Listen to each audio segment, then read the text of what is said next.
एक गांव में एक तांत्रिक था जिसे वहां की एक औरत बहुत पसंद आ गई थी, लेकिन वो पहले से ही शादीशुदा थी। लेकिन फिर भी वो उसे पाना चाहता था। एक दिन जब उसका पति किसी काम के लिए बाहर गया तो उसने उस मौके का फायदा उठाने की कोशिश की और चूड़ी वाला बनकर उसके घर चला गया। वो जानता था कि हर औरत को चूड़ियां बहुत पसंद आती हैं।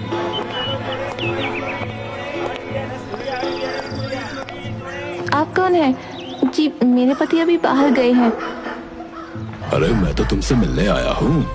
मेरा मतलब है मुझे तुमसे ही काम है। मुझसे? मुझसे क्या काम है? मैं रंग बिरंगी चूड़ियाँ लाया हूँ। औरत उन चूड़ियों को देखकर बहुत खुश हो जाती है। अब वो सोचती है, चलो मैं चूड़ियाँ नहीं लेती हूँ। अच्छा चलिए दिखा दीजिए चूड़ियाँ। हाँ, बिल्कुल। ये लाल वाली दिखाना। चूड़ियाँ दिखाते दिखाते जब तांत्रिक उसे लाल चूड़ियाँ पहनाने लगा तो वो उसका हाथ पकड़ लेता है। तुम ये क्या कर रहे हो? छोड़ो मेरा हाथ। कोई है, बचाओ। अरे डरो मत, मैं तुम्हारे साथ कुछ गलत नहीं करूँगा। मैं तुमसे प्यार करता हूँ। मैं शादीशुदा हूँ, तुम्हें समझ में नहीं आता। छोड़ो छोड़ो। तांत्रिक ने औरत का हाथ बहुत तेजी से पकड़ा हुआ था। तो क्या हुआ? तुम्हारा पति तुम्हें कभी खुश नहीं रख पाएगा। मैं तुम्हें बहुत खुश रखूंगा। नहीं, मैं अपने पति के साथ ही रहूंगी। डरती हुई घबराती हुई वो चूड़ियां तोड़कर उस तांत्रिक को धक्का मारकर और डरती डरती हांफते हांफते और एक कुएं के पास पहुंच जाती है। तांत्रिक भी उसका पीछा करता रहता है और वो भी कुएं के पास पहुंच जाता है। दोनों कुएं के पास थे। अचानक तांत्रिक को पास आता देख वो औरत बिना सोचे समझे अपनी इज्जत बचाने के लिए कुएं में कूद गई। तांत्रिक एकदम से ये देखकर बहुत घबरा गया। उसने उसे रोकने की कोशिश की लेकिन वो रुक नहीं पाई। तांत्रिक ने उसे बचाने की भी कोशिश की लेकिन वो बच नहीं पाई। ये देखकर एकदम से तांत्रिक वहां से भाग गया। उसकी सारी की सारी चूड़ियां वहीं गिर गई थीं और उसे गांव छोड़कर जाना पड़ा। ये होते हुए कुछ गांव वालों ने बहुत दूर से देख लिया था। जितनी देर में सब कुछ हो चुका था। कुछ देर बाद उस औरत का पति आता है और बोलता है, ये क्या हो रहा है? तो उनमें से एक गांव वाला उसे बताता है, अरे भाई, तुम्हारी पत्नी अभी कुएं में कूद गई। क्या? तुम ये क्या कह रहे हो? ये क्या कह रहे हो? ऐसा नहीं हो सकता। अरे भैया, हमने देखा था। वो ये हुआ था कि क्या देखा था? ठीक से बताओ, क्या हुआ? गांव वाले ये सोच कर कि उनका नाम भी इसमें आ जाएगा चुप हो जाते हैं और कहते हैं, नहीं, कुछ नहीं देखा। हम तो बस अभी आए। क्या तुम कुछ बता क्यों नहीं रहे हो? बोलो, क्या हुआ था? क्या हुआ मेरी पत्नी के साथ? बोलो। 3-4 बार पूछने पर एक गांव वाला उसे बताता है, मुझे ज्यादा कुछ तो नहीं पता, लेकिन उसे बचाने की हमने बहुत कोशिश की थी। हम बहुत दूर खड़े थे।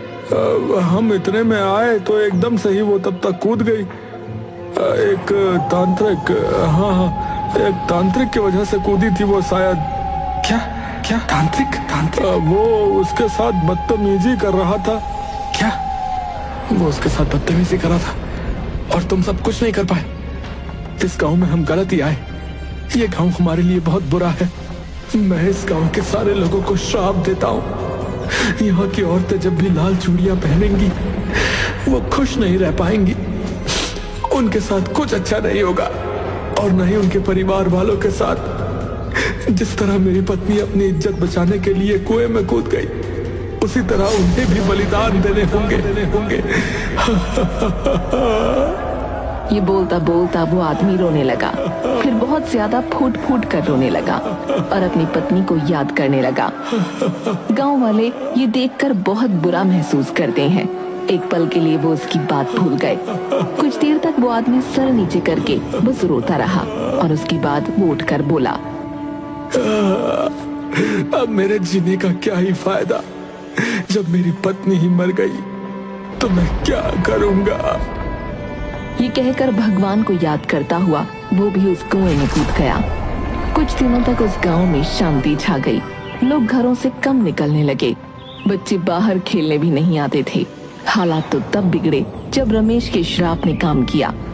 जिन औरतों के पास लाल चूड़ियां थीं, उनमें से कई औरतों ने चूड़ियां पहनना शुरू कर दिया, लेकिन उनके साथ दुर्घटना होने लगी।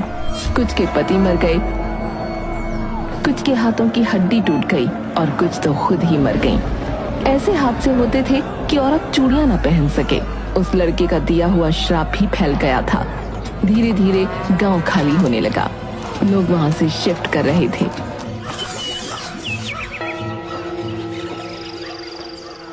एक नया शादीशुदा जोड़ा खुशी खुशी घूमने जा रहा था। तभी रास्ते में गाड़ी के अंदर, अरे देखो कितना सुंदर पहाड़ है। हमारी अभी अभी शादी हुई है और तुम अब मेरी पत्नी हो, तो तुम्हारा हुक्म सलाखों पर, और इसीलिए तो हम ऐसी पहाड़ों वाली जगह पर आए, वरना तो मैं किसी अच्छी जगह पर जाना चाहता था। अरे गांव से ज्यादा सुंदर कुछ नहीं। देखो तो कितना सुंदर है और खुला खुला है। हाँ सुंदर तो है। चलो ना कहीं रुक जाते हैं। हाँ ठीक है। भाई यहाँ आसपास कोई गांव है? हाँ लेकिन क्या? साहब वहाँ बहुत खतरा है। उसका नाम है चूड़ियों वाला गांव। क्या चूड़ियों वाला गांव? सुनने में तो मजेदार है। अरे नहीं, बिल्कुल नहीं। क्या वहाँ बहुत सारी सुंदर सुंदर चूड़ियाँ मिलेंगी? चलो फिर वहीं चले। लेकिन वहाँ बहुत खतरा है। अरे तुम चलो यार, हम देख लेंगे ना। कुछ देर और आगे जाने के बाद लेकिन यहाँ पर कोई दिखाई क्यों नहीं दे रहा? अरे साहब आप यहाँ पर आ तो गए हो, लेकिन अब आप ये मत कहिएगा कि आप वहीं चूड़ी वाले गांव में जाना चाहते हैं। मुझे वहीं जाना है। उस गांव का नाम चूड़ी वाला किसी अच्छी चीज के लिए नहीं रखा, उसकी खासियत के लिए नहीं रखा है। मैं बस यही कहूंगा कि आप मत जाइए वहां पर। वहां जाना खतरे से खाली नहीं है। क्यों, क्या होगा वहाँ पर? मैं आपको सब कुछ नहीं बता सकता और ना ही मैं बता पाऊंगा। बस मैं यही कहता हूँ कि आप मत जाइए बस। अरे मुझे वहीं जाना है। मुझे उसका नाम सुनकर वहीं जाने का मन कर रहा है। अरे ठीक है, तुम हमें वहीं लेकर चलो, जो होगा देखा जाएगा। हाँ हो सकता है वहाँ पर बहुत सारी अलग अलग चूड़ियाँ मिलती हो। मुझे तुम दिलवाओगे ना? हाँ बिल्कुल, तुम्हारी चूड़ियाँ लेने ही तो जा रहे हैं। आपको बताना मेरा फर्ज था। मैं आपको रास्ते में छोड़ दूंगा।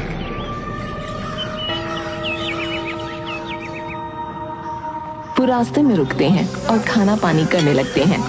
साथ में ड्राइवर को भी खाना खिलाते हैं। भारती और हर्ष गाड़ी खोलकर खाना खा रहे थे। तभी हर्ष को लगा कि पीछे से कोई आ गया है, और जब उसने पीछे मुड़कर देखा तो कुछ नहीं था। हर्ष, मुझे लगा वहाँ कोई था। कहाँ? वहाँ। अच्छा, तुम मुझे डराने की कोशिश कर रहे हो ना? अरे नहीं, सच में। मैंने कहा था ना। अरे तुम चुप हो जाओ, पता नहीं क्या बोले जा रहे हो। चलो चुपचाप खाना खत्म करो। ठीक है। ठीक है। खाना खत्म होने के बाद जब वो गाड़ी स्टार्ट करते हैं तो बहुत देर तक गाड़ी स्टार्ट नहीं हो पाती। साहब मैं कह रहा हूँ कि हमें वापस चले जाना चाहिए। अरे जब गाड़ी स्टार्ट ही नहीं हो रही है तो हम वापस भी कैसे जाएंगे? देखना, जब हम वापस जाएंगे तो गाड़ी स्टार्ट हो जाएगी। तुम कहना क्या चाहते हो? गाड़ी भी आगे जाने से डर रही है? ये आपके लिए हंसने की बात हो सकती है, पर हमारे लिए नहीं। हम यहाँ पर रोज आते हैं लोगों को छोड़ने, लेकिन कोई भी इसके आगे नहीं जा पाता। क्या? भारती, अजीब सा तो लग रहा है थोड़ा सा। नहीं, मुझे वहीं जाना है। हम वहीं जाएंगे। जैसे तुम्हारी मर्जी। चलो भाई, देख लो चल जाए गाड़ी। ठीक है भाई, वैसे मुझे पता नहीं चलेगी कि नहीं, पर मैं फिर भी देख लेता हूँ।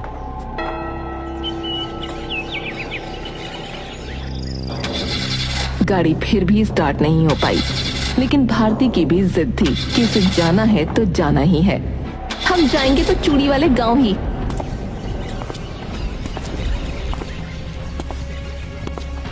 अचानक से एक बूढ़ा आदमी आ गया। वो चूड़ी वाले गांव जाना चाहते हैं। ये सुनकर वो बूढ़ा बाबा कांप उठा। क्या तुम क्या कह रहे हो? तुम्हें इन्हें जाने नहीं देना चाहिए। यहाँ से चले जाओ, तुम्हारी जान को खतरा है। चले जाओ यहाँ से। देखिए, हमारा आगे जाना बहुत जरूरी है। हमें वहाँ कुछ काम है। आप आगे जाइए, हमारे पास कुछ नहीं है देने के लिए। मूर्ख लड़की, मैं कोई मांगने वाला नहीं हूँ। तुम दोनों की जान को खतरा है, तुम्हें समझ नहीं आता।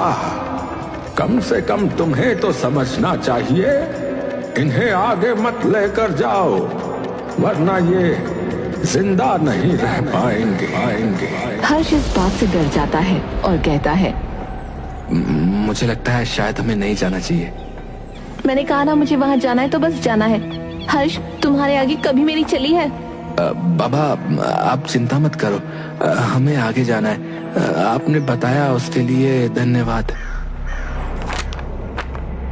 तुम इसे संभाल कर रखना, ये तुम्हारे काम आएगा, इसकी तुम्हें आगे जरूरत पड़ेगी। जब बूढ़ा बाबा हर्ष को ये दे रहा था तो भारती इस चीज से अनजान थी और वो बूढ़ा बाबा वो देकर वहाँ से चुपचाप चला गया और जाते हुए कहता रहा, आगे खतरा है, आगे खतरा है।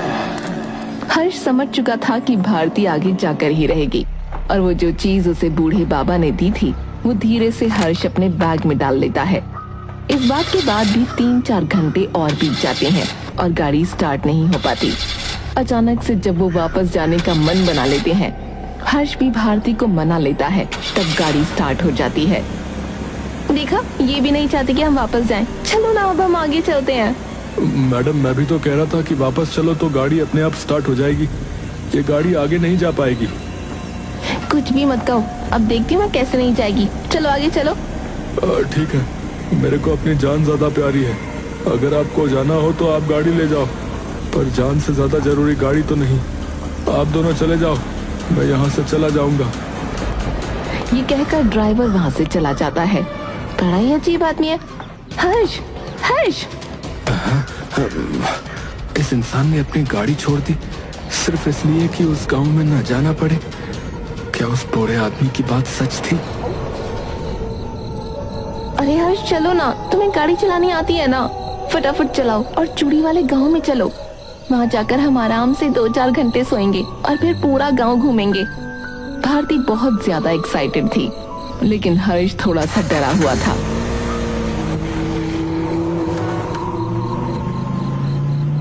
कुछ देर बाद वो उस गांव में पहुंचने वाले थे। जैसे ही वो उस गांव में पहुंच रहे थे, तब तेज तेज हवाएं चलने लगीं। काली घटा छा गई। ये देखकर भारती को तो कुछ नहीं हो रहा था, लेकिन हर्ष थोड़ा सा घबराने लगा। उसे बार बार उस बूढ़े बाबा की बात याद आ रही थी। भारती खुश होकर, बहुत एक्साइटेड होकर आगे बढ़ती जा रही थी और हर्ष भी उसके पीछे पीछे चलता रहा। जैसे जैसे वो गांव के अंदर जा रहे थे, उसी तरह बहुत ज्यादा तेज हवाएं चलने लगीं और बहुत ज्यादा काली घटा छा गई।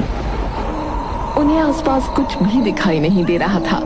तभी हर्ष अपनी जेब में से मोबाइल फोन निकालता है और लाइट खोलता है। भारती, यहाँ तो कुछ भी दिखाई नहीं दे रहा है। मुझे लगता है रात हो गई है ना, शायद इसीलिए। हमें आने में भी तो इतना टाइम लग गया क्योंकि हमारी गाड़ी खराब हो गई थी। हो सकता है। चलो आसपास कोई घर ढूंढते हैं और वहाँ पर किसी से मदद मांगते हैं। भारती हर्ष चलते रहे, लेकिन उन्हें कोई भी इंसान नहीं मिला। और तभी भारती की नजर एक घर पर पड़ी जहाँ की लाइट भी जली हुई थी। वो वहाँ जाते हैं और गेट खटखटाते हैं। हर्ष और भारती उस घर का गेट बार बार खटखटा रहे थे, लेकिन वहाँ कोई भी बाहर नहीं आ रहा था। पूरे गांव में सिर्फ उस घर की लाइट जली हुई थी, लेकिन पूरी रात उस घर की लाइट जलने के बावजूद उस घर से बाहर कोई नहीं आया। हर्ष और भारती ने उस रात घर के बाहर ही बिताई।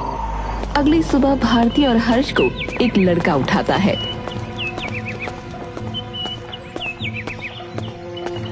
अरे उठो उठो, कौन हो तुम और यहाँ क्या कर रहे हो? कई सालों बाद किसी नए चेहरे को देखा है। हर्ष और भारती नींद से उठते हैं। भाई तुम दोनों कौन हो और तुम्हें सोने के लिए इसी घर के बाहर जगह मिली? रात को यहाँ इतना अंधेरा था, सिर्फ इसी घर की रोशनी जल रही थी, तो हम कहाँ जाते? यहाँ इतने सारे घर, आप सब क्या लाइट बंद करके सोते हो? रात को यहाँ पर एक भी घर नहीं था। वैसे तो बहुत कम लोग आते हैं, सच कहूँ तो यहाँ तो सालों से कोई आया ही नहीं।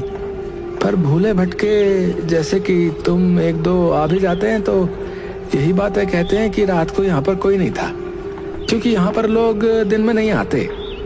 क्या मतलब? लोग आते तो दिन में ही हैं, पर पहुंचते रात को ही हैं। अब ये बात तो आप भी बहुत अच्छे से जान चुके होगे, क्योंकि आप भी निकले तो दिन में ही होगे ना। पहुंचते पहुंचते रात हो गई होगी। हाँ, क्या जैसे हमारी गाड़ी खराब हुई, हर किसी की गाड़ी खराब होती है। अरे छोड़ो ये सब। अच्छा ये बताओ, यहाँ पर रेस्टोरेंट कहाँ है? मतलब यहाँ कोई ढाबा है? यहाँ तो ढाबा होगा ना गांव में। ढाबा कहाँ है? हमें खाना खाना है। हर्ष, बहुत भूख लगी है। हर्ष ख्यालों में खोया हुआ था। तुम मेरे अलावा किसके ख्यालों में खोए हुए हो? अब चलो चलो। हाँ, लगता नहीं कि तुम ज्यादा दिन यहाँ टिक पाओगे। हमने तो बचपन से कभी कोई स्वादिष्ट खाना नहीं खाया। भला क्यों? तुम्हारी मम्मी को खाना बनाना नहीं आता क्या? मम्मी? हमने तो आज तक अपनी मम्मी को देखा ही नहीं, बल्कि किसी औरत को भी बहुत कम देखा है। मैं तो पहली बार औरत को देख रहा हूँ। क्या कह रही हो तुम? इस गांव में औरतें नहीं आती क्या?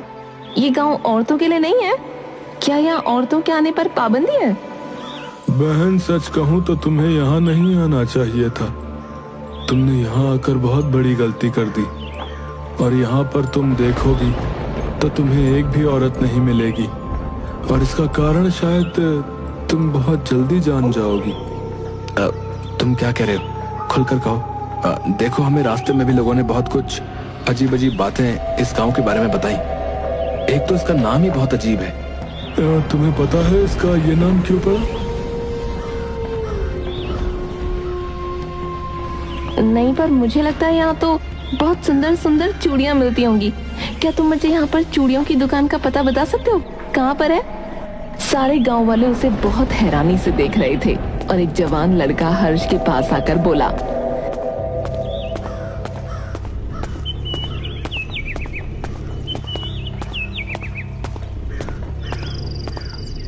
ये आपकी पत्नी है ना? हमारी अभी अभी शादी हुई है। देखो, आप अपनी पत्नी को यहाँ से ले जाइए और इसे कहिए चूड़ियों की तो यहाँ बात ही ना करे, प्लीज। गांव का नाम चूड़ी वाला गांव है, लेकिन यहाँ पर चूड़ियों के बारे में बात करना बहुत गलत है। अरे चलो हर्ष, गांव में घूमते हैं। ये लोग पता नहीं कहाँ से और क्या क्या बातें कर रहे हैं। अरे बेटी सुनो, मेरी बात समझो। यहाँ पर इतना सज धज के मत रहो, और ये जो चूड़ियाँ तुमने पहनी हैं इन्हें भी उतार दो। अरे तुम्हारी हिम्मत कैसे हुई मुझे ऐसे बात करने की? मेरी मर्जी, मैं कुछ भी पहनूं। मेरी अभी अभी शादी हुई है। हमारी शादी को सिर्फ 1 ही महीना तो हुआ है, और मैं चूड़ियाँ उतार दूं? पर आप ऐसा क्यों कह रहे हैं? चूड़ियाँ पहनने में क्या दिक्कत है? मैं तुम्हें बता नहीं सकता। हर्ष, चलो यहाँ से। हर्ष! हर्ष भारती कुछ देर चलने के बाद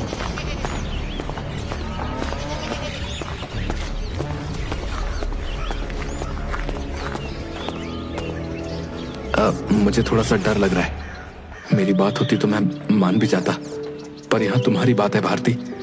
चलो ना, वापस चलते हैं। तुम्हें डर क्यों लग रहा है? अचानक से बहुत तेज हवा चलने लगी, और भारती के पीछे से एक परछाई सी आ गई। हर्ष चौंक जाता है, और उसका मुंह खुला का खुला रह जाता है।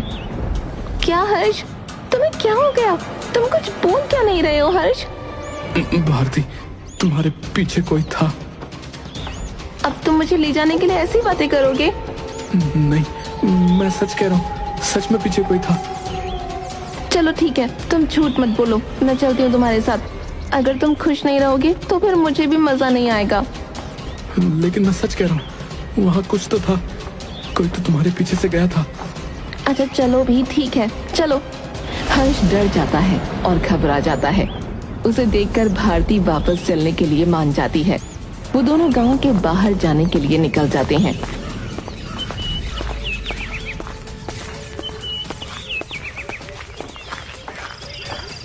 मुझे लगता है तुमने एक अच्छा फैसला लिया। ये नहीं जा पाएंगे। यहाँ एक बार आ तो गए, पर कभी जा नहीं पाएंगे। मुझे यहाँ के लोग बिल्कुल पसंद नहीं आ रहे। चलो, अब जा ही रहे हैं तो जल्दी चलो। भारती चलो, सारा सामान लेकर निकल जाते हैं। तभी गांव की घंटी बजने लगती है और तेज हवा चलने लगती है। पेड़ की पत्तियां गिरने लग जाती हैं और वो सारी पत्तियां गिरकर सिर्फ भारती पर ही गिर रही थीं और किसी भी गांव वाले पर नहीं गिर रही थीं। ये देखकर हर्ष चौंक जाता है और सोचता है, ये सब क्या हो रहा है? देखो ये पेड़ भी मेरा स्वागत कर रहा है। हर्ष बहुत ज्यादा डर जाता है और वहां से चला जाता है।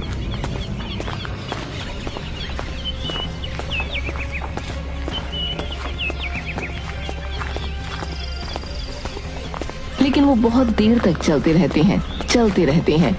1-2 घंटे हो जाते हैं, वो बाहर ही नहीं जा पाते। गांव के बाहर जाने का रास्ता इतनी दूर तो नहीं था, हम जा क्यों नहीं पा रहे? अब तो मुझे भी बहुत अजीब सा लग रहा है। भारती, सीधी साइड देखो, ये तो वही जगह है ना जहाँ पर तुम कह रही थी? हाँ, पर ये कैसे हो सकता है? हम तो 2 घंटे से चल रहे हैं और अब तक हम वहीं पर हैं। इस बात से भारती भी बहुत ज्यादा डर जाती है और गांव के लोग उनके पास वापस आकर कहते हैं, क्या हुआ, तुम नहीं जा पाए? मतलब कि तुम भी अब यहीं रहोगे? क्या मतलब तुम्हारा? मैं भी इसी तरह आया था यहाँ। बहुत साल हो गए, लेकिन अब तक नहीं जा पा रहा। तो तुम्हें क्या लगता है हमें यहाँ पर रहने में मजा आता है? हम इसीलिए नहीं जाते क्योंकि हम जा ही नहीं पाते। तो क्या ये सब सच है? वो ड्राइवर सच कह रहा था? बेटा, जल्दी से ये चूड़ियां उतार दो, वो कभी भी आ सकती है। मैं चूड़ियां नहीं उतार सकती। उतार दो, तुम ज्यादा जरूरी हो, रस्म नहीं। तुम कहते हो तो ठीक है, मुझे नहीं पता क्या हो रहा है, पर मुझे बहुत दर्द हो रहा है। जल्दी से ये चूड़ी उतारो, मुझे तुम्हें खोना नहीं है। मैं कोशिश तो कर रही हूँ पर ये उतार ही नहीं पा रही।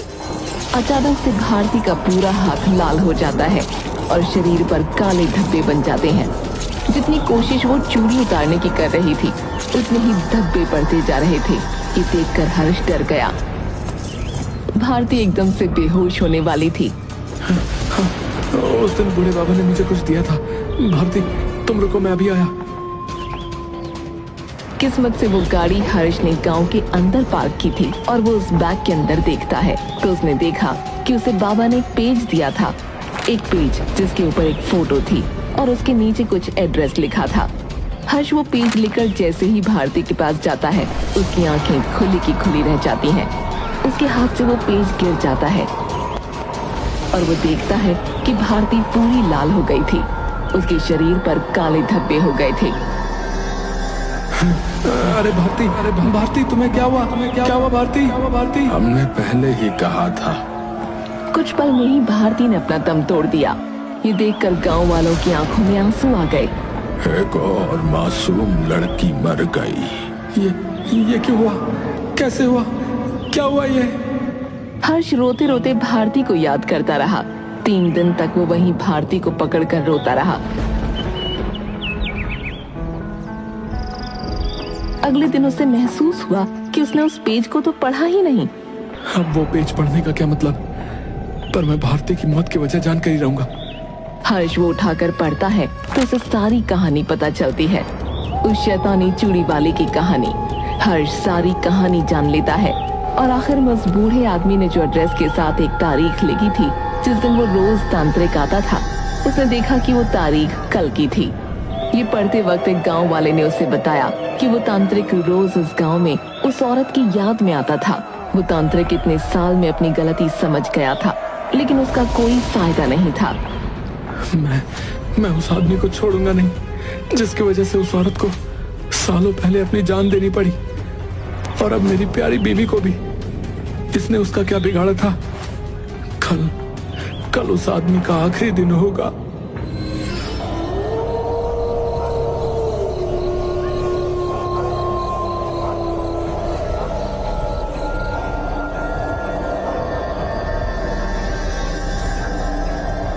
हर्ष भारती की बॉडी को उठाकर उस कुएं में फेंकता है और फिर तांत्रिक का इंतजार करता है। भारती, मैं जल्द ही तुम्हारे कातिल को मार दूंगा। 2 घंटे इंतजार करने के बाद तांत्रिक आता है। तांत्रिक के आने पर तेज हवाएं चलने लगी, काली घटा छा गई, मानो जैसे वो औरत चाह रही हो कि तांत्रिक उसके पति की तरह ही इस कुएं में अपनी जान दे दे। हर्ष और बाकी गांव वाले इस उम्मीद में कि आज वो आजाद हो जाएंगे उस तांत्रिक को देखते हैं। वो तांत्रिक बहुत ही बूढ़ा आदमी था, सफेद दाढ़ी, झुकी हुई कमर और आंखों में पछतावा लेकर और कुएं की तरफ गया और बोला, मुझे माफ कर दो। तांत्रिक की इस बात से पूरे कुएं में हलचल होने लगी। उसका पानी अंदर बाहर हो रहा था, मानो तांत्रिक सीधा उस औरत से ही बात कर रहा हो। हर्ष ने तांत्रिक को उठाकर उस कुएं में फेंक दिया। उसके बाद आसमान शांत हो गया, बस कुएं में हलचल होने लगी। तब हर्ष समझ गया कि कुएं का पानी उस तांत्रिक को मांग रहा था और भारती को याद करते हुए वो रोने लगा। अचानक से उसे लगा जैसे भारती उससे कह रही हो कि तुम चुप हो जाओ और मुझे माफ कर दो।